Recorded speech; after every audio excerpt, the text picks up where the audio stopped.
What is going on, you guys? It is Hawaiian Blur here, and welcome to Spoiler Talk for Superman. This is going to be my spoiler review of Superman. We're going to be chatting about a ton of different things that happened in the movie. So if you have not seen the movie yet, or you don't want to hear any spoilers, please leave now and come back later after you've seen the movie.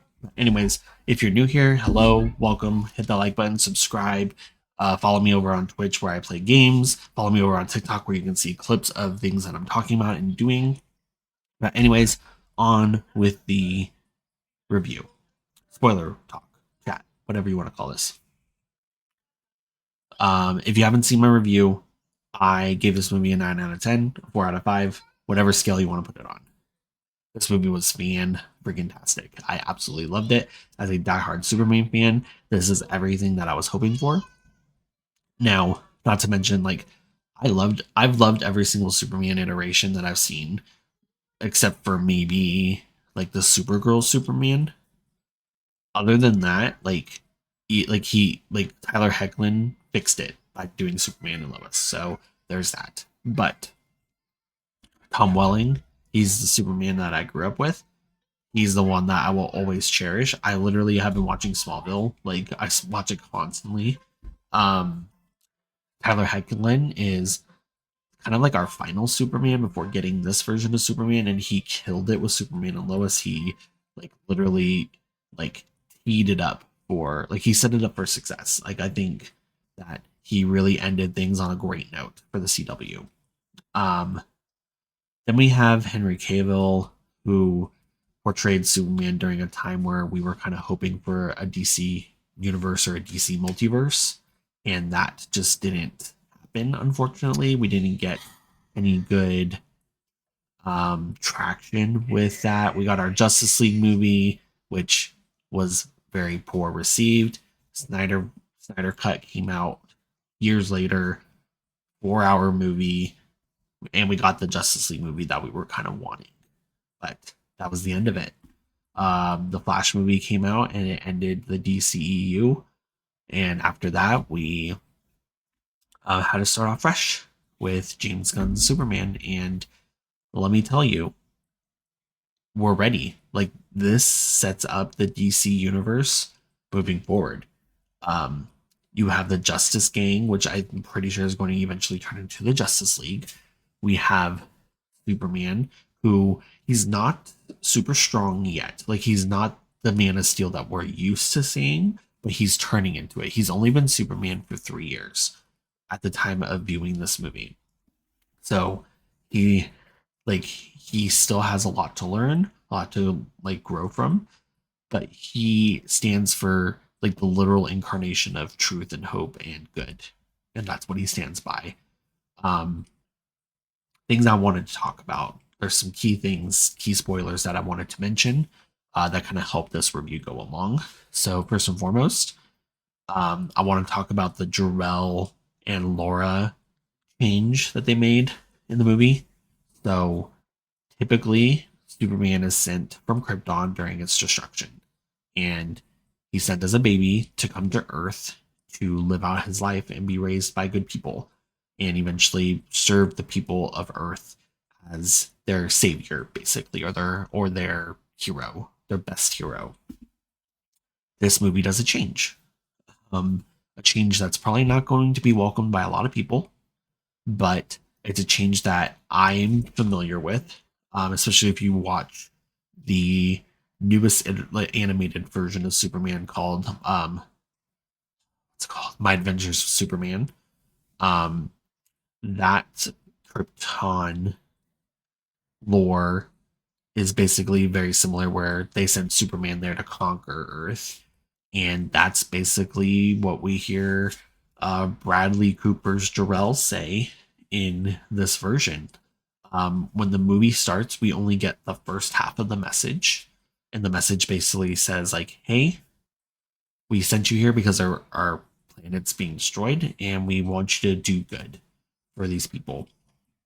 We find out that the message was damaged upon arrival to Earth, and then the engineer eventually fixes the message and finds out that there's a second part of the message, and that second part of the message basically says, humans are simple-minded and they need somebody to take control. So you should do that. You should take over the world and start Krypton new there.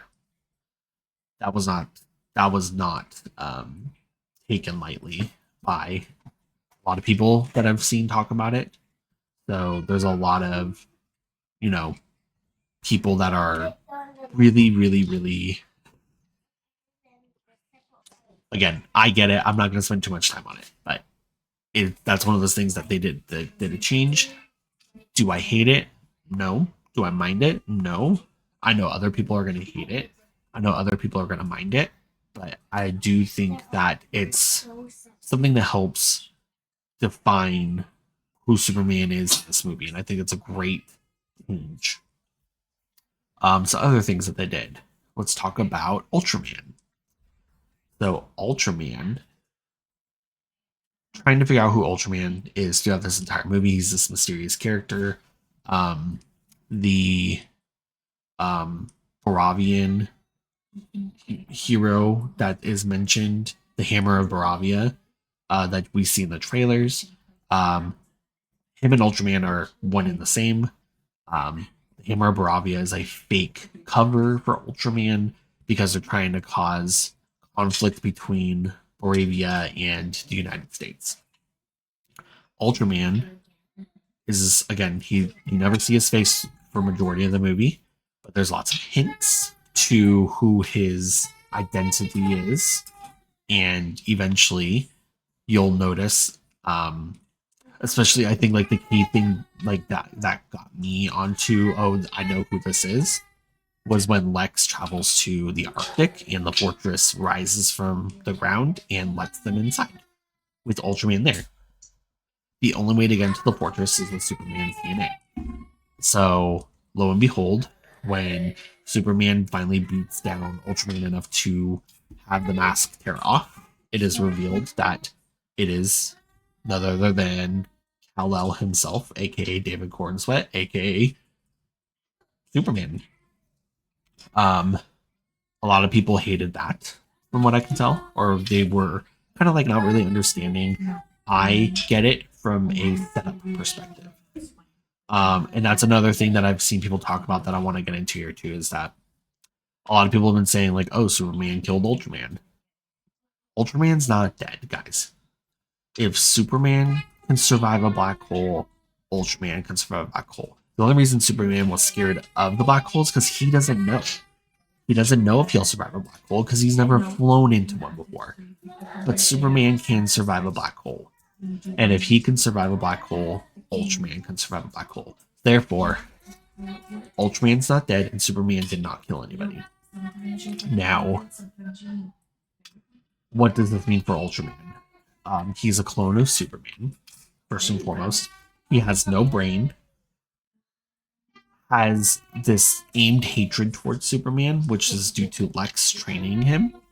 So, I have a theory that Ultraman will become Bizarro out in the cold of space.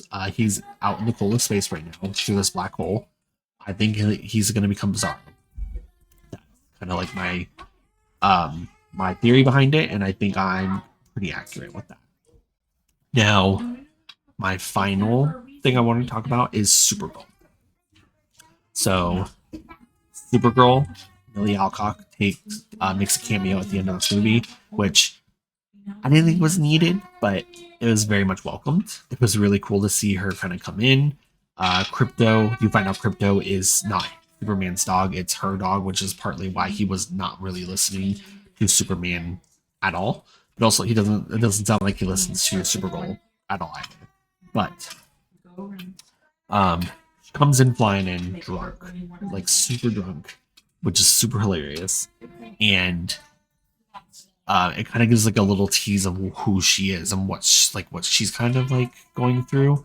And if you read the Supergirl Woman of Tomorrow, or I think maybe I'm saying, yeah, Supergirl Woman of Tomorrow comic, he has a very sad story, and I think people need to be aware of that.